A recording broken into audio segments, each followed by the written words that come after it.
Life doesn't happen to you, it happens for you. Sometimes I think that's the only thing that's important, really. You know? It's just letting each other know we're here. Reminding each other that we're part of a larger self. You are the vanguard of knowledge and consciousness. A new wave in a vast ocean of possibilities.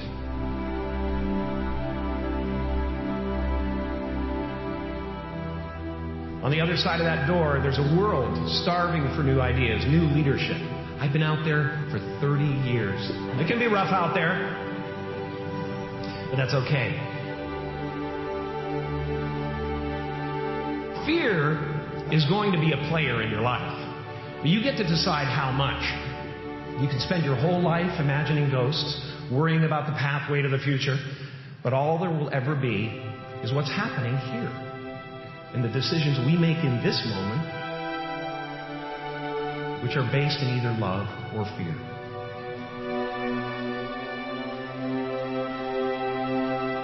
So many of us choose our path out of fear disguised as practicality. What we really want seems impossibly out of reach and ridiculous to expect, so we never dare to ask the universe for it. I'm saying I'm the proof that you can ask the universe for it.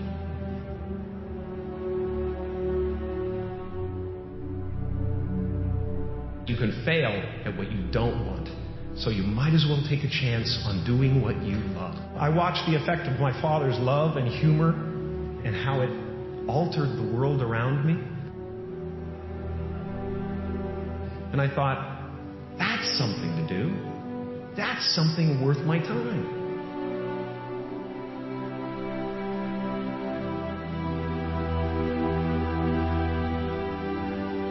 I realized one night in LA that the purpose of my life had always been to free people from concern.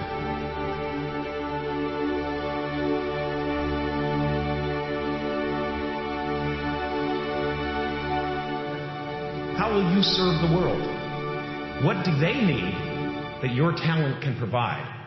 That's all you have to figure out. The effect you have on others is the most valuable currency there is. Don't let anything stand in the way of the light that shines through this form. Risk being seen in all of your glory. I've often said that I wished people could realize all their dreams in wealth and fame, and so that they could see that it's not where you're going to find your sense of completion. My soul is not contained within the limits of my body. My body is contained within the limitlessness of my soul. One unified field of nothing, dancing for no particular reason, except maybe to comfort and entertain itself.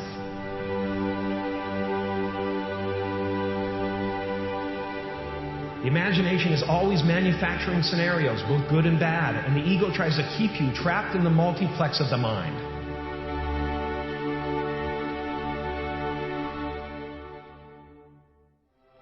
Our eyes are not viewers, they are also projectors that are running a second story over the picture that we see in front of us all the time.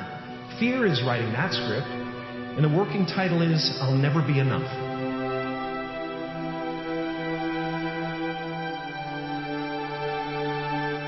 No matter what you gain, ego will not let you rest. It will tell you that you cannot stop until you've left an indelible mark on the earth, until you've achieved immortality. Relax and dream up a good life. It's just about letting the universe know what you want and working toward it while letting go of how it comes to pass.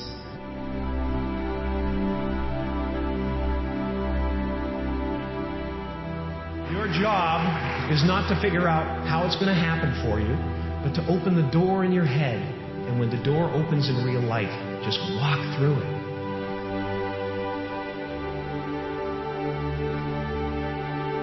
And don't worry if you miss your cue, because there's always doors opening. They keep opening. Take a chance on faith. Not religion, but faith. Not hope, but faith.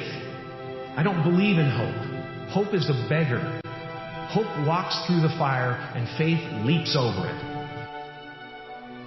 You are ready and able to do beautiful things in this world. It's our intention. Our intention is everything. Nothing happens on this planet without it. Not one single thing has ever been accomplished without intention. I was a little kid, and I would sit there, and I would try to figure out what it meant, what it was all about. Why are we here? What is this? And one day, I read something from Buddha that said that all spirituality is about relieving suffering. There are generations growing up right now who are learning to lie, that lying is okay, that you're supposed to hate half the country. You've got to get back to a place where we realize that a vote is not who you are. What we're doing, why we're building these abstract scaffoldings of who we are. You know, I'm a Canadian American, and I'm this, and I'm that, and I'm a Catholic, and I'm that, and it's all abstract stuff. And when you drill down, there's no you left. I really cherish that, and we are all one thing. Freedom comes in there only being one you, and it includes the table and the computer and the ocean and the trees. You try to breathe without them, you know, you can't. I was in my studio painting in New York one time. I took a walk for a couple of blocks and I found this wonderful little park where these guys were playing soccer. Watched these guys play soccer. I watched this guy chasing the ball. And I went, that's it. I was compelled by that guy who was so involved with getting the ball. All sports work, you know, all art works on the same level, and that is presence. Meisner, one of the tenets of his technique is that if you are actually interested in what you're doing, you'll be interesting to watch. And that's why we watch babies, because they discover things for the first time.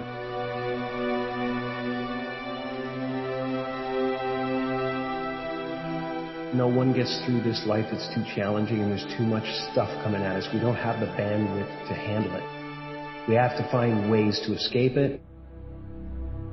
We have to turn the gadgets off. We have to find moments in nature. Meditation is helpful, really helpful.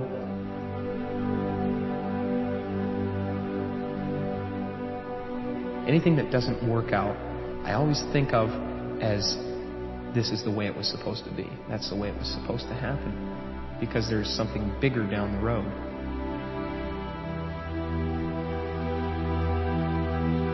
I'm finding that people are, for the most part, accepting of another kind of way of looking at things or letting go of a character. I do believe in manifestation, the power of that kind of stuff, but I don't believe that any of it matters. You know, this mattering is, to me, a human construct, born out of a need, the same need as you have to have, you know, deities and things like that. I believe in an energy of God. Everything is divine.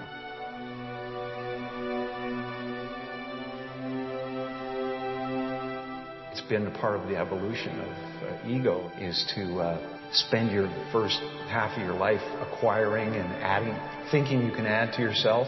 And it looks great when you got a cool car and you got nice clothes and you've done something that people admire. But it can never fulfill you. You can never be happy. You know what I mean? It's not where happiness comes from.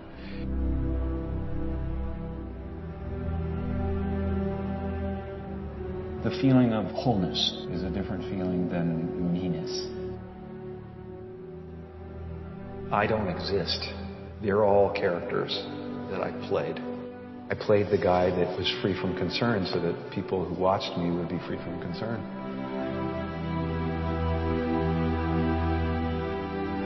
I'm not trying to tell the people how to live their lives. I'm just having fun trying to transmit that to the audience and trying to get people to feel that.